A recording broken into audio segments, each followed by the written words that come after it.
Halo Sobat Bonsai, Assalamualaikum warahmatullahi wabarakatuh.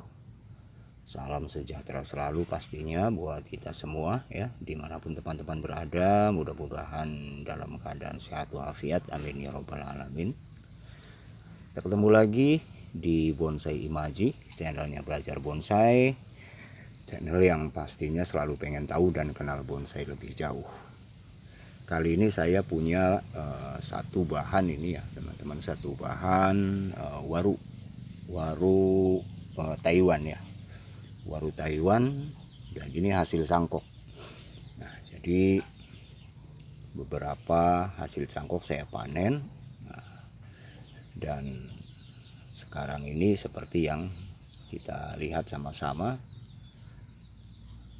akarnya subur ya, akarnya rimbun banget. Nah, dan saya sedang membuang ya beberapa bagian batang yang tumbuh akar, karena saya memang tidak menginginkan adanya akar yang terlalu ke atas ya.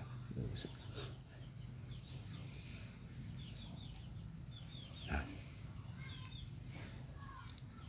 ini juga masih ada yang tumbuh. Ini mungkin saking suburnya ya teman-teman. Nah, karena memang cuaca memang lagi bagus-bagusnya gitu kan. Nah, cuaca di sini lagi pokoknya lagi bersahabat dengan yang namanya cangkokan. Nah, jadi ngomong soal bahan bonsai, kalau menurut saya bahan cangkokan itu biasanya lebih lebih baik ya teman-teman, lebih mudah untuk kita program ya, lebih mudah juga untuk kita tentukan konsepnya ya. Jadi boleh dibilang ada base konsep ya ketika kita memulai ingin mencangkok. Sebab biasanya kita kan kalau mau mencangkok itu memilih gitu ya, memilih batang atau memilih dahan mana yang akan kita cangkok, karena tentu saja kita bisa mengawali konsep ketika kita memulai mencangkok. Artinya kita sudah punya pilihan-pilihan tertentu, akan ada di konsep gaya apa bahan yang kita pilih, seperti itu ya. Seperti yang saya cangkok ini ya teman-teman. Jadi ini kalau mungkin dia kalau kita buat mukanya itu mungkin seperti ini ya. Nah, kita bisa lihat agak jauh ya, agak jauh seperti ini. Jadi ini bisa formal atau informal ya. Jadi kita bisa lihat ini menjadi batang utama, ini batang kedua, kemudian yang di belakang sini ini backnya, dan bisa jadi ini akan terus berlanjut dan ini nggak dipotong ya. Nah, jadi kalau memang mau diteruskan, kalau memang mau diambil semua ini jangan dipotong ya. Nah, kita sisakan saja satu atau beberapa daun gitu kan. Kemudian nanti kalau kita tanam, kita taruh di tempat yang teduh lebih dulu. Setelah memang udah sanggup menerima sinar matahari langsung, baru kita keluarkan. Dan biasanya kalau akarnya sudah kayak gini ini sudah cukup ya, sudah cukup kuat untuk menerima mungkin ya beberapa persen sinar matahari langsung. Nah, untuk sementara kita biarin dulu ya seperti ini akar-akarnya. Jadi konsepnya udah kita tentuin, tentu saja setelah itu kita tanam dan kemudian program berikutnya kita lanjutin, kita jalanin, misalnya dengan memprogram bagian akarnya, itu seperti itu. Tapi biasanya ya seperti yang teman-teman lakukan, akan kita lakukan pecah batang ya. Tapi saya itu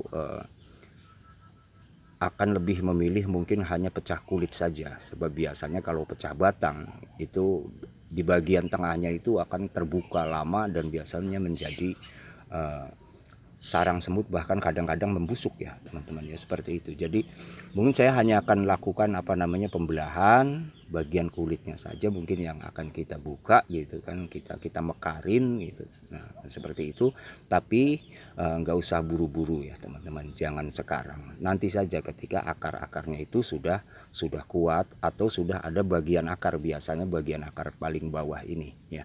Nah, jadi kalau sudah bagian akar yang paling bawah ini sudah mendominasi nutrisi, nah itu baru kita lakukan program akarnya. Nah untuk sementara kita tahu di bagian dahannya ini sudah tinggal melanjutkan saja ya sampai seukuran mana yang kita inginkan nanti. Itu mungkin nanti baru ada proses cutting ya, itu seperti itu. Jadi buat teman-teman yang mungkin di rumah yang punya cangkokan atau yang mungkin berminat untuk mencangkok setelah melihat video saya ini, kurang lebih seperti itu. Jadi ketika kita ingin mencangkok bahan untuk bonsai, pastikan dulu di sana sudah ada konsep ya. Di bahan cangkokannya itu sudah ada konsep.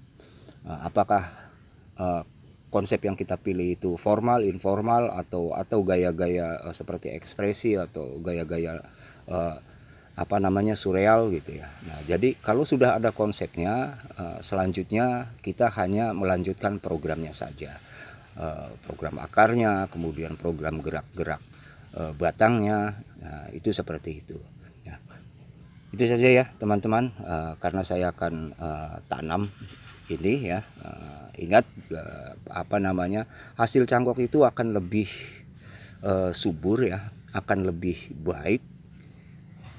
Itu media tanamnya murni pasir Malang dulu ya teman-teman, murni dulu pasir Malang seperti itu. Jadi ini saya akan tanam di polybag, dan ini dia medianya teman-teman. Ini pasir Malang ya, pasir Malang murni seperti itu. Jadi kenapa harus pasir Malang murni? Karena ada kandungan ya vulkanik di pasir Malang itu yang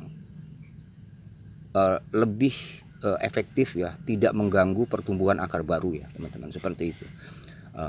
Juga unsur unsur kesuburannya juga ada, unsur penurunan asamnya juga ada ya, seperti itu. Dan yang lebih penting, pasir Malang itu dia tidak padat, dan artinya ketika air turun berlebihan karena sekarang musim hujan itu dia enggak menggenang ya, enggak menggenang, sehingga akan menimbulkan biasanya kalau digenangi air karena akar-akar Buddha itu belum memiliki hati ya, belum memiliki hati yang istilahnya akarnya masih gembos lah seperti itu. Jadi kemungkinannya itu tidak akan membusuk. Nah, sekarang saya mau tanam nih teman-teman.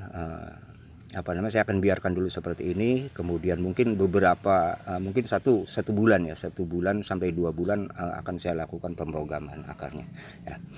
Jadi sudah itu saja yang bisa saya sampaikan. Mudah-mudahan bisa memberikan sedikit manfaat buat teman-teman, terutama teman-teman pemula ya. Terima kasih yang sudah menonton. Jangan lupa dukung video saya, like, subscribe, dan tinggalkan komen tentunya. Kita sama-sama berbagi dan saling mendukung. Salam satu hobi. Assalamualaikum warahmatullahi wabarakatuh.